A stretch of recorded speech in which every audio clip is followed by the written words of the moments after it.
안녕하세요. 반갑습니다. 신갈렙입니다. 오늘은 암세포의 약점이 무엇이고 어떻게 그 암세포를 공략할 것인가 하는 주제를 가지고 나눠보겠습니다. 암세포는 어떤 특징이 있을까요? 첫째는 흔히 혐기성 세포라고 알려져 있습니다. 즉 산소를 싫어하고 또 산소가 결핍되어 있을 때 암세포가 발생하고 또 빠르게 성장한다는 것입니다. 두 번째는 암은 굉장히 빠르게 분화하는 세포, 즉 태아세포적인 특징이 있다는 것입니다. 굉장히 빠르게 분화한다는 것. 그래서 뭐냐면 조직을 괴사시키는 데까지 가는 침륜과 전이가 일어나는 것이죠. 세 번째는 암은 열에 약하다고 알려져 있습니다. 즉 체온이 저체온이 될 때 암이 발생할 가능성, 또 암이 이렇게 크갈 확률이 높아지는 것이죠. 그러므로 어느 정도 따뜻한 체온을 유지하는 것, 그것이 굉장히 중요한 것이죠. 그리고 암은 빠르게 분화하기 때문에 필요 이상의 많은 독소를 발생시키게 됩니다. 그렇기 때문에 암 환자는 빨리 독소를 배출하는 시스템을 잘 유지하는 것이 필요하죠. 그리고 암은 자신들이 비정상적으로 빨리 자라기 위해서 암 종양들이 신경 전달 물질을 분비해 갖고 암세포들 간에 서로 의사소통을 하고 빠르게 성장하려고 한다는 것입니다. 그래서 또 이렇게 빠르게 분화하기 위해서는 영양소가 많이 필요하잖아요.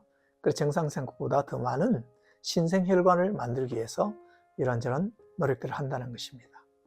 이런 암세포를 어떻게 적절하게 공략할 것인가 하는 것들은 이 암세포의 특징에 따라서, 그래서 산소가 결핍되어 있기 때문에 몸에 산소를 많이 공급해 주는 것이 필요하겠죠. 그죠? 산소를 많이 공급하려면 어떻게 해야 될까요? 숨을 계속 쉬어야 되겠죠. 근데 그 중에서도 암 환자들은 대부분 굉장히 육체의 소리보다 정신의 소리를 잘 듣는 사람이고 많은 경우에 긴장된 라이프스타일을 갖고 있기 때문에 복식호흡, 긴 호흡, 넉넉히 있는 그런 스타일의 사람이 못 될 경우가 많습니다. 그러다 보면 세포 상태에는 산소가 늘 부족한 상태가 되기 쉽죠. 그러므로 암 환자는 할 수 있으면 가능한 대로 복식호흡을 하려고 노력하고 릴렉스한 숨을 충분히 들이쉬고 그렇게 하는 것이 필요합니다. 그리고 열에 약하기 때문에 열을 많이 주입시키기 위해서 노력이 필요한데, 그 중에 가장 좋은 것은 저는 걷기, 그리고 가벼운 등산, 이런 것들이 그 운동을 통해서 열을 높여주는 것이죠. 그 외에도 다양하게 물리적으로 열을 높여주는 도구들을 사용할 수 있습니다. 독소를 많이 발생시키기 때문에 독소를 빨리 배출해주기 위해서 어떻게 해야 되는가 하면, 가장 자연스럽게 할 수 있는 것은 풍욕을 한다든가 냉온욕을 한다든가 그런 것이 있을 수 있고, 좀 더 나아가면 간 청소를 한다든가 또는 커피 간장을 한다든가 이런 것들을 통해서 독소를 빨리 배출해 주는 시스템을 평상시에 잘 유지하면 좋습니다. 그래서 또 신경 전달 물질을 차단하는 그러한 것들을 의료적으로 또는 하면 이런 음식을 통해서 할 수 있는데, 그것에 대해서는 좀 이따 생각해 보기로 하겠습니다. 자, 이런 암세포를 공략하는 그냥 가장 일반적인 원리는 뭐냐 하면 딱 세 가지를 들면, 첫째는 종양세포가 침해될 수 있도록 면역체계가 종양세포를 공격하면 되겠죠. 그죠? 이것이 가장 좋은 방법입니다. 즉 한마디로 면역력을 높이면 우리의 몸에 있는 면역체계가 종양세포를 공격하는 것이죠. 두 번째는 몸이 염증을 발생시키지 않으면 종양이 커질 수 있는 연료를 공급하지 않게 되는 것이죠. 즉 한마디로 말해서 우리 몸의 토양을 개선하는 것이죠. 염증이 생기지 않으면 종양세포는 정수할 수 없고 주변 조직을 침범할 수 없는 것이죠. 그렇기 때문에 몸에 염증이 생기지 않는 라이프스타일, 식습관을 잘 유지하는 것이 필요합니다. 세 번째는 혈관이 정식을 거부해서 종양세포 성장에 필요한 산소와 영양분을 공급해 주지 않도록 하는 게 필요합니다. 솔직히 이 세 번째 것은 우리가 자연적인 상태 속에서 하기가 좀 어렵죠.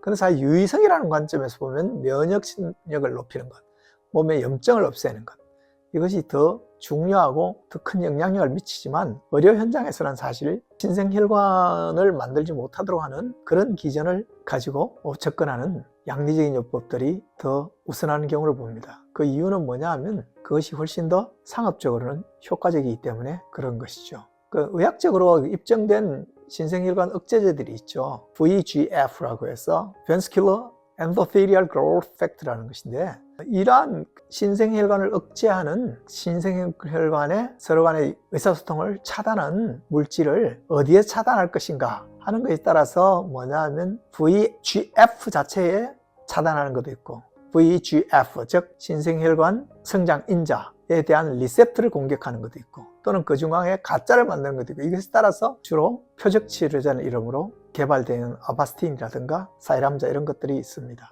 그리고 연구가 많이 된 천연 혈관 신생 억제 성분 중에서 가장 광범위한 것 중에 하나가 많이 연구된 게 녹차의 카테킨 성분, 그 중에서도 EGCG 성분이 굉장히 이러한 신생 혈관을 억제하는 데 도움이 된다고 알려져 있습니다. 그 외에 강황의 커큐민이라든가 포도 껍질에 있는 레스베라트롤이라든가 양파 사과에 있는 퀘르세틴이라든가 그 외 십자화과 채소의 설포라판, 즉 브로콜리라든가 브로콜리 새싹, 또 양배추 이런 데 있는 요소들을 많이 사용하기도 합니다.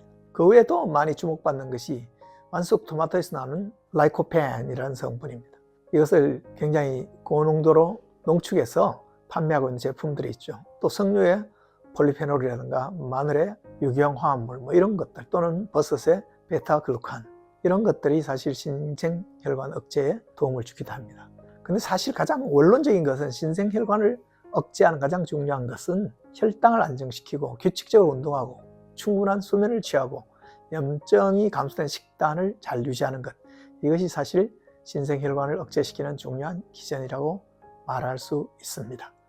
자, 오늘 저는 암세포의 특징과 그 특징 하나하나를 이용해서 공략하는 여러 가지 요법들 또는 라이프스타일에 대해서 여러분들과 함께 나눠봤습니다.